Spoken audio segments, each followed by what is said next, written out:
Hello everyone, and welcome back to Game Easy, Roll Good. Today we're going to continue looking at the new feats that are in the Heroes of Faerun Player's Expansion. In my last video, we looked at all the origin feats. In this video, we'll be looking at all of the general feats that were added. Something kind of cool and interesting about these general feats is that some of them actually have the original origin feats as the prerequisite for the general feat, but some of them are just brand new general feats that you can pick up without any other prerequisite other than at least level 4. But before we get started with the new feats, I first want to kind of take a look at where everything is as far as the general feats go to see if I kind of wanted to move anything around. I evaluate the general feats a little bit differently than I do the origin feats as far as where I rank them. Like you can see that I put like Great Weapon Master down here at A tier, whereas some people might think that's S tier. Well, I do think Great Weapon Master is sort of a no-brainer feat for heavy weapon users. I don't necessarily think that it changes the playstyle in any meaningful way, and I'm still pretty comfortable with it being at A tier. It is, again, still very good. You should probably take it if you care about doing damage and are wielding heavy weapons, but it doesn't really define the way that you wield a heavy weapon in the way that a polearm master might. And I'm actually looking at dual wielder here in the S tier as well, and I'm actually not as confident with it being S tier as I was when I originally made this list. And that's just because when I've been looking at different builds and kind of putting things together, there's just too many bonus actions in the game these days, such that the bonus action attack that you get from dual wielder, unless you're specifically building around it, I don't think you get to use it all of the time. So I do think that kind of detracts from the value of it. I don't think it is as build defining for a dual wielding, for a 2-weapon fighting character as maybe I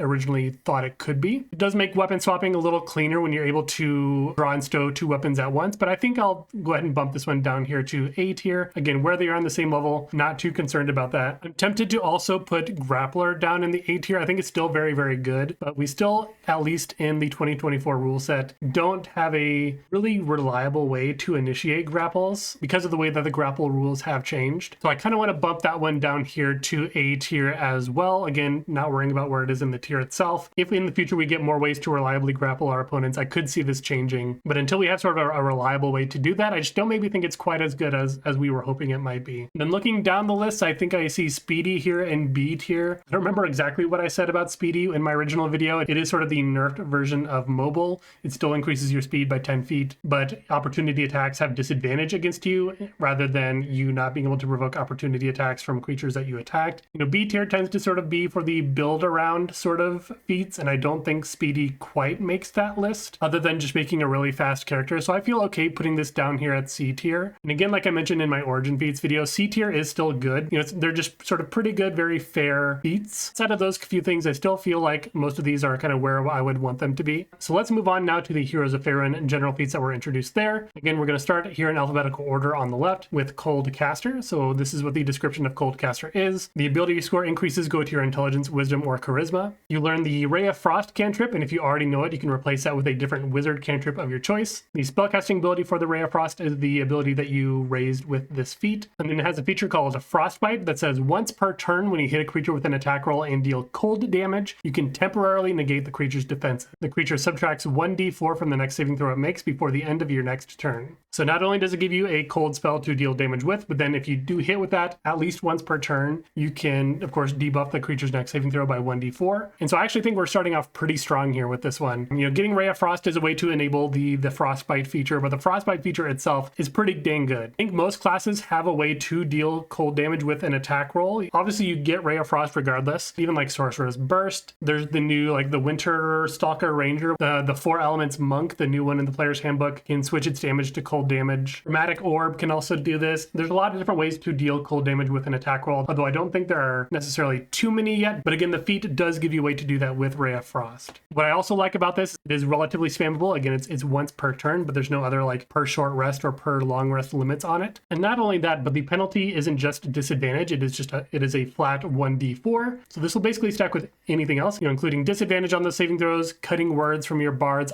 any other thing that can possibly penalize that saving throw. So there are a lot of possible ways where if you're kind of building a party and you know what your friends are building with their characters, that you can kind of synergize with them using this feat. So I think it's actually very, very good, especially in the right situation. I'm definitely looking at an A or B tier here. And I think this is kind of like the Grappler feat, where even though this does enable itself by giving you the Ray of Frost feat, ideally you would have a repeatable source of cold damage such that if you miss with a Ray of Frost, you don't lose your ability to trigger the negative 1d4 on their saving throw that turn. Whereas like the Winter Stalker Ranger, they get multiple attacks, they get multiple chances to trigger that cold damage. I do think it is better for like the Winter Stalker Ranger for the 4 Elements Monk. So I do think it'll be a little bit more build specific. I would love to see more feats like like this that have cool interactions with specific element damage types. But for now, at least, I think I feel pretty okay putting this one somewhere in B tier. It is a little build specific. I think it is a very high B tier. I could probably even put it up here. Again, it's right on that edge where, you know, maybe based on like after I've maybe had a chance to look at how this would fit into a lot of different builds, if it's more universal than I think it is, then I could easily bump that up to A tier. So let's go move on to the next feat. This one is called Dragonscarred. So this one requires the Cult of the Dragon Initiate origin feat that I covered in our previous video. This one has an ability score increase to Constitution or Charisma. When you gain this feat, you gain a damage resistance to either acid, cold, fire, lightning, or poison. And then lastly, you have Fearsome Power. When you deal damage to a creature as part of the attack or magic action on your turn, you can use the Dragon's Terror benefit of the Cult of the Dragon Initiate feat as a bonus action this turn. If you recall from my previous video, the Cult of the Dragon Initiate has a magic action that you can do to basically try to frighten a target. That frighten effect lasts until I believe it was the beginning or end of your next turn, something like that. So it's basically just one round. And it's kind of spammable in the sense that you can do it once per creature per long rest or per 24 hours, however they phrased it. So you can't repeatedly use it on the same creature in the same combat, but if you have multiple creatures in the same combat, every turn you can try to fear that one, fear that one, fear that one. And then it was once per short or long rest. When you successfully frighten a creature, you also gain heroic inspiration. So I'm actually just a really big fan of Dragonscarred because not only do you get a passive resistance, which is just generally very good, presumably you know what kind of campaign you're going into,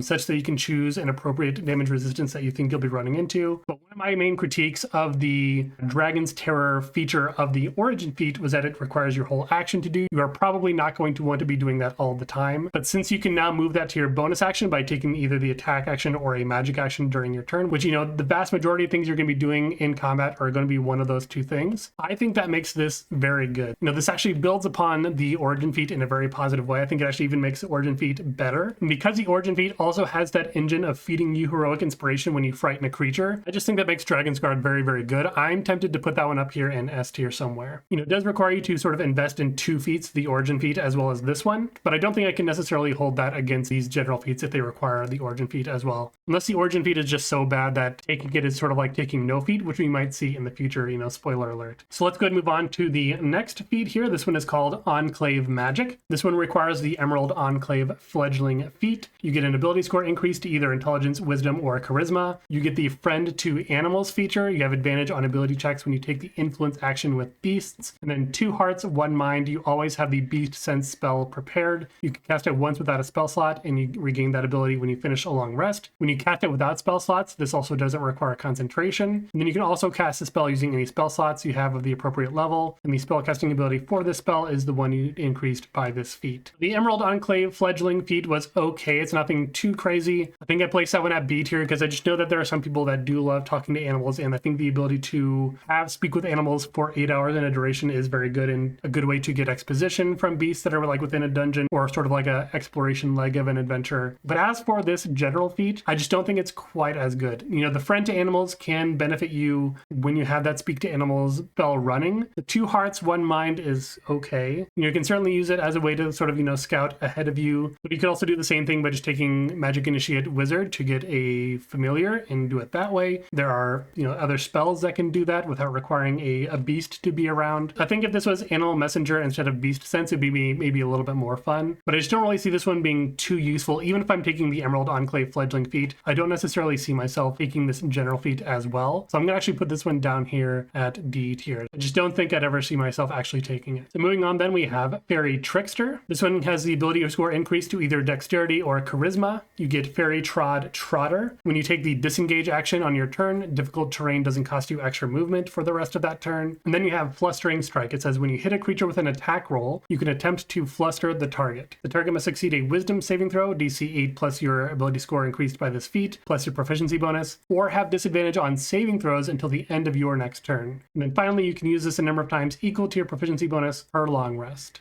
So ignoring difficult terrain with the disengage action is decent. I don't know how often we're actually taking the disengage action. Like, you know, as a rogue, you're going to be doing it as a bonus action. As a monk, you'll be doing it as a bonus action. But I think for pretty much anyone else, probably pretty rare that we just take the disengage action unless we really need to. So I don't see Fairy Trod Trotter coming up all too often. Flustering Strike is pretty interesting. It is a limited use per long rest, but it does scale as you level up with your proficiency bonus. The DC for the saving throw is based on whatever you increased with the feat. So if you're a rogue and want to take this to buff your dexterity, which is your primary ability, you can expect to have a pretty respectable saving throw for this, which is pretty cool. And then not only that, but if they fail that saving throw, then they have disadvantage on all of their saving throws, again, every single saving throw until the end of your next turn, which means that not only do your allies get to benefit from the disadvantage on all saving throws between, now and your next turn, then you also on your next turn get to benefit from that as well if you have any, weapon mastery or spells that you're casting or sort of class features that impose saving throws that can also benefit from this as well. So I do think that that effect is very good. It is limited use. The other feature is okay. So I'm looking again here at A or B tier for Fairy Trickster. I do think I could probably put it down here in A somewhere. I do think it is very generally good. I don't think it's, incredible. If you'd had more uses of it, I could probably see putting it up in S tier even, just because that secondary effect is so powerful. So definitely putting it up there in A tier, just because it's generally good. I don't think like it's build specific or anything like that. I think just about anyone could pick that up and make pretty good use of it. So the next feat is one called Genie Magic. You get an ability score increase to intelligence, wisdom, or charisma. It says as a magic action, you can cast a level 1 spell of your choice from the sorcerer spell list that has a casting time of an action. Once you use this benefit, you can't do so again until you finish a long rest, and the spell casting ability for this spell is the one increased by this feat. When you reach level 11, the spell you cast for this feat is cast as though you use a second level spell slot, and then when you reach level 17, the spell is cast as though you use a third level spell slot. So the important thing to note on this one is that with the Wish Magic, the spell is always a level 1 spell. You just get the ability to sort of upcast it at level 11 to second level, or then third level at level 17. You're not casting a third level spell like Fireball for free. It's going to be,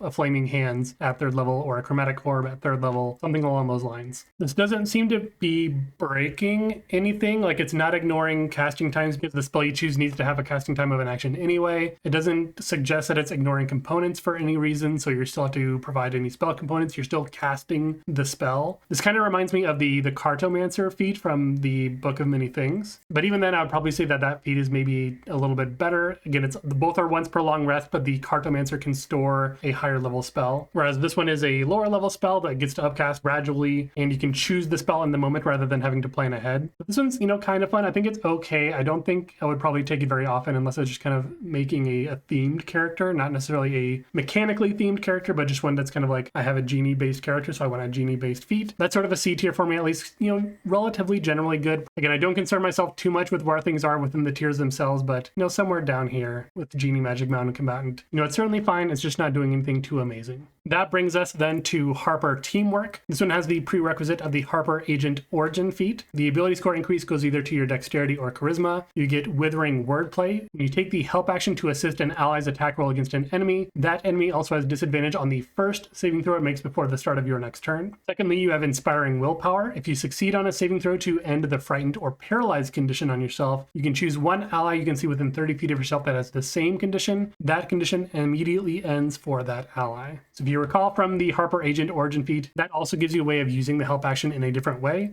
It does still require you to be taking the help action mid-combat, which isn't necessarily always the greatest thing to be doing, but I do think that the Withering Wordplay makes this a possible consideration, because what this means is that you can give an enemy disadvantage on their next saving throw. With no saving throw, they don't have to do anything. That just happens, right? You help your ally have advantage on the next attack against that enemy, and that enemy also then has disadvantage, period, on their next saving throw. There's no save against the Withering Wordplay effect. So I think that is actually potentially very good. The Inspiring Willpower is fine. It's probably not going to come up all the time. When it comes up, it will be very good, but it's not going to come up very often. But I do think that this does make the help action actually worth considering in combat, just because the disadvantage on that saving throw just happens. There's nothing stopping them from doing it. It is unlimited use. You can do it every turn if you really, really wanted to. It is kind of a build around me sort of thing, but it is still just the help action.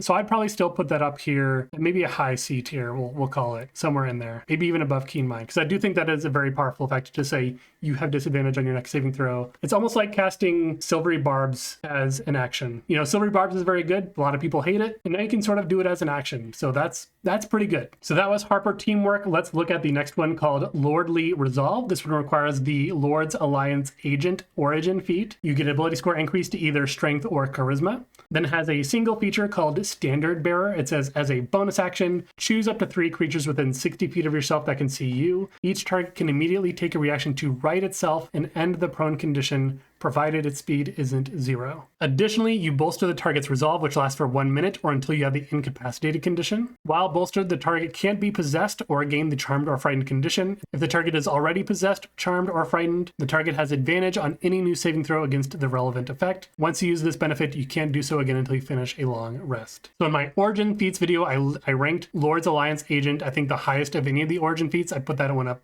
there at A tier. I thought it was very, very good. Just wasn't usable by everyone because it relies on attack rolls. It wants you to be critting, so you want to be making a lot of attack rolls. So not everyone can use it, but it is still very good. It is an engine upon itself. Lordly Resolve, I don't think is necessarily quite as good. You just get one single effect with it, the Standard Bearer effect, and you can only use it once per long rest. So this is very, very limited use. You know, how many times are creatures knocked prone at the same time in one turn? And even if they aren't knocked prone, you can also just bolster them against, you know, Possession, Charm, or Frighten, which just sort of maybe like the same use case for the Counter Charm Bard feature in a way. So even though the Origin Feat I think is very, very good, I don't think this quite lives up to the hype of the Origin Feat. So I think this one I'd also put down there in C tier. You know, I think in cases where I'm going into like dragon after dragon and I know that's going to be happening, or if I know I'm like in a horror themed adventure where there's gonna be a lot of possession, I could see picking this one up, but it is sort of very situational. I think even getting the max value of it, of getting 3 creatures when you use this feature once per long rest, is going to be pretty few and far between. You're probably going to be using it on 1, maybe 2 creatures at most. So kind of a disappointing step down from the Origin Feat, but let's move on to Mythal Touched. This one has an ability score increase to Intelligence, Wisdom, or Charisma. It has one feature called Mythal Ward. It says if a spell attack hits you or you fail a saving throw against a spell, you can take a reaction to roll on the Mythal Touched magic table to create a magical effect. If an effect requires a saving throw, the DC equals 8 plus the modifier of the ability increased by this feat, plus your proficiency bonus. You can use this benefit a number of times equal to your proficiency bonus, and you regain all expended uses when you finish a long rest. And then looking at the table below, again, you're rolling a d20. You basically have a 10% chance where you and creatures within 15 feet have to make a dex save or take a bunch of force damage. It is a little interesting here because it says 1d8 times the level of the triggering spell, which could be a cantrip. And cantrips are not leveled spells, so I don't know if it's a minimum of 1. That isn't really outlined very well. On a 3 to a 7, which is a 25% chance, you and the triggered spell's caster form a telepathic link for 1 hour. Pretty neutral effect. On an 8 to 10, so about a 15% chance, the gravity is reversed on a 15-foot radius, 16-foot tall cylinder centered on you for 1 minute per the reverse gravity spell. So probably a negative effect on you, similar to the 1 to 2. And, you know, especially if there's a 60-foot tall or a lower ceiling, you're going to be taking fall damage when you fall up that way. 11 to 13, another 15% chance. You and the triggering spellcaster each make a Constitution save. On a failed save, that creature has the stunned condition until the end of its next turn. Now, depending on how good your con saves are, that could very easily be not great for you. 14 to 17, I think that's a 20% chance. You gain a +2 bonus to AC for 1 minute, potentially turning the triggering spell into a miss if it was a spell attack. You know, that is generally good to have higher AC. If the triggering spell was a saving throw, of course, it can't cause it to miss, but it can cause any follow-up attacks to miss against you, not just ones against that spell or spellcaster. 18 to 19, a 10% chance that any flammable non-magical object within 10 feet of the triggering spell's caster that isn't being worn or carried by another creature bursts into flame, taking 1d4 damage and is burning. That's pretty neutral. If you roll a natural 20, it basically counters the spell that was cast against you. The spell dissipates with no effect, and the action, bonus action, or reaction to cast it is wasted. If it was cast with the spell slot, then the spell slot is not expended. I was actually pretty excited when I saw one called Mythal Touched. You know, the Mythalars are just sort of a cool thing within the history and lore of D&D. I was hoping to maybe live up to the hype of the other Fate Touched, Shadow Touched type feats, but I feel like half or more of this list is either neutral or a negative effect against you, or it could be very, very negative on you. You know, getting stunned by your own effect, basically dropping a small fireball on yourself, casting reverse gravity on yourself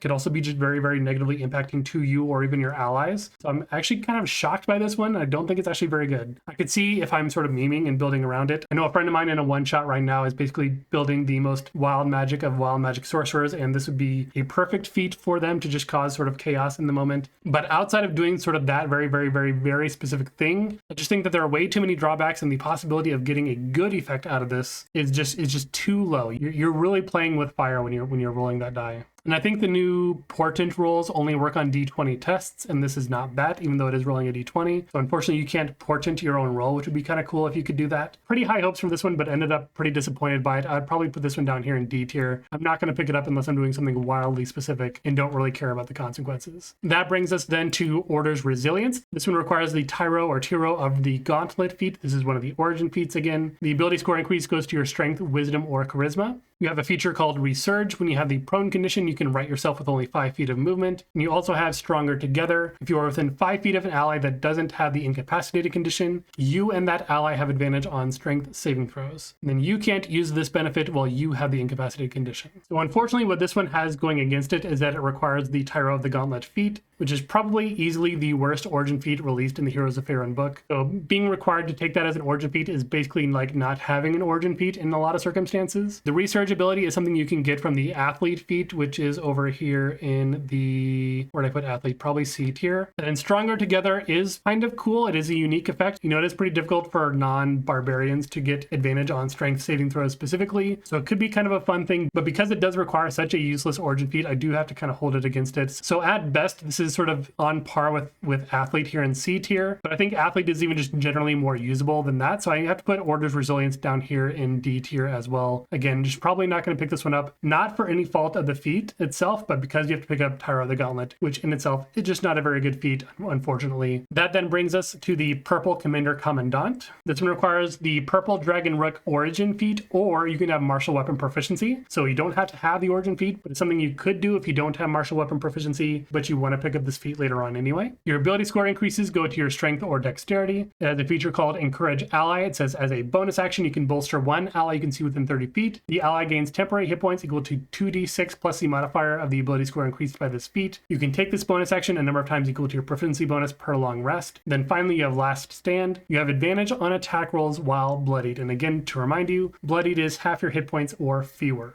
I don't remember exactly where I put the Purple Dragon Rook. I know it wasn't A tier, so it probably was B or C tier. I know it wasn't D tier at all. You know, being able to hand out a level 1 healing word to level 1 cure wounds, number of temporary hit points as a bonus action is pretty decent. Again, number of times equal to your proficiency bonus per long rest. That's not bad. I do kind of really like this Last Stand where you have advantage on attack rolls while bloodied. You're going to be losing hit points eventually, especially if you are a melee character and you're in melee range more often. Of course, you do take more damage. You're more likely to be bloodied more often. And that is just flat advantage while that happens. And you could combine this with things that provide you bursts of temporary hit points, such as like the Armor of Agathis, of course, if you put this on like a Hexblade Warlock or any Pact of the Blade Warlock for that matter. Like as soon as you drop to bloodied on your next turn, you just bonus action Armor of Agathis to give yourself a bunch of temporary hit points. And that way you still have advantage on all of your attack rolls, but you have that sort of buffer on your hit points. So I actually really like this Last Stand effect. So I feel like this is a pretty, I want to put this one up here at B tier because I could see, again, building around the whole idea of trying to protect myself or, you know, bolstering myself while I'm bloodied to try to sort of stay within that threshold where I have advantage on all of my attack rolls. Even trying to work with my allies to say, you know, if I'm below half hit points, you know, feel free to throw a polymorph on me or something like that. Could work really well with like a Moon Druid as well because they get a bunch of temporary hit points when they wild shape. This actually works with a lot of things. I could definitely see building around this and really taking advantage of being able to have advantage on attack rolls while in a bloodied condition. So just, yeah, very big fan of that one. Can't wait to work with it. That then brings us to Spellfire Adept. This one requires, of course, either the Spellfire Spark feat or you just need to have the spellcasting or Pact Magic feature. So you don't need to pick up the Spellfire Spark feat. I think I put that one in C tier. But for Spellfire Adept, you get an ability score increase to either Intelligence, Wisdom, or Charisma. You get Fueled Spellfire once per turn when you cast a spell that deals radiant damage. You can expend up to 2 hit point dice, roll them, and add the total rolled to 1 damage roll of the spell. And then finally, you have Searing Spellfire. When you make a damage roll that deals radiant damage, it ignores resistance to radiant damage. So this is pretty similar to maybe Elemental Adept, where you get to ignore resistance to a certain damage type, but in this case, it's specifically radiant. Not only that, but you get to sacrifice hit dice to do more damage when you deal radiant damage. I think one cool thing about Fueled Spellfire as well is that it doesn't specify an attack roll, so this can be any spell that deals radiant damage. It is to 1 damage roll of the spell, but this also synergizes very well with things like Sickening Radiance, which can do, you know, on the first casting of it, if you hit a bunch of creatures with it, you can roll that extra hit dice, and that gets multiplied against every creature who takes damage from that. Same thing with your Flame Strikes or any sort of instantaneous area of effect spell. So not only is it good for area of effect radiant damage spells, but this is also, you know, building on your Divine Smites. This can build off your rogues using True Strike for their sneak attack, because that can deal radiant damage as well. So you can do basically extra damage beyond your sneak attack by sacrificing hit point dice. So I think there are a lot of good ways to utilize this, and it does not require the Spellfire Spark feat. You just need to have spellcasting or Pact Magic, which most builds that could utilize this are going to. But I do see this as another sort of pretty good build around me sort sort of feature. Again, hopefully you're not in a position where you're going to be taking a lot of damage and you're going to want those hit point dice later. But I do feel like putting this down here somewhere in B tier as well. I think it just works really well with everything from cantrips to your divine smites, even low level divine smites, to higher level, again, area of effect, radiant damage spells. I think there's a lot of situations where you could find use for this. It ignores radiant resistance when that comes up, so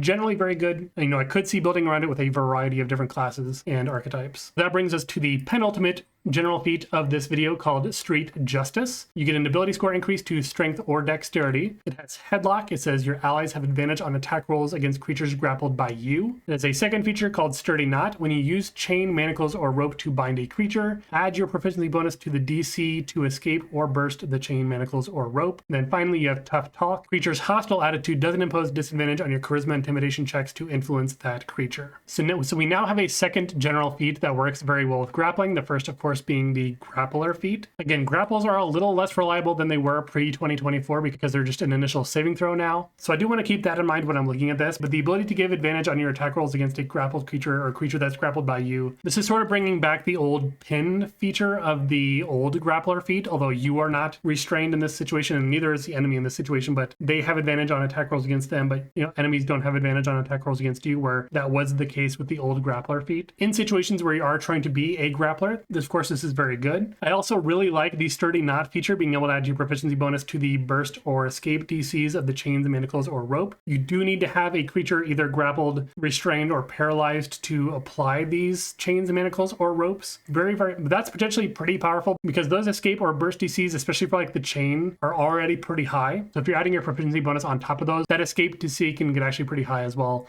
especially as you continue to level up. So I really, really like that. I like being able to build on those base DCs. I hope to see more things like this for more different types of infantry gear, like your Alchemist Fire or Acid Vials, things like that. Increasing the save DC based on those would be really cool to see. And then Tough Talk is certainly fine, but certainly Headlock and Sturdy Knot are the standouts of this feat. This is definitely something I'm excited to build around. Again, grappling in 2024 is a little harder than it was. As we get more things that work with grappling, I think it gets more exciting, more enticing to build around it again. So I hope to see more things like this in the future, either in subclasses or other feats or different features as well. These are certainly things that we can keep in mind as, how feats like Grappler and Street Justice can build upon each other. So that then brings us to the final general feat of this video called Zhentarim Tactics. Unsurprisingly, this one requires the Zhentarim Ruffian Origin feat. You get an ability score increase to your dexterity or charisma. You have a feature called Retaliate. Immediately after a creature within 5 feet of you hits you with a melee attack, you can make an opportunity attack against that creature. And then Versatile Merc, when you finish a long rest, choose a skill in which you have proficiency. You have expertise in that skill until you finish your next long rest. So you have a floating expertise, and you get a retaliatory attack, which is also an opportunity attack, which of course we can immediately then think that synergizes with Sentinel to pin them down and reduce their speed to 0. Even without the Sentinel combo, I think it's still very good. Just to try to maximize your action economy, if you don't have anything else you're using with your reaction as a melee attacker, having a retaliate effect is very good. A floating expertise, also very good.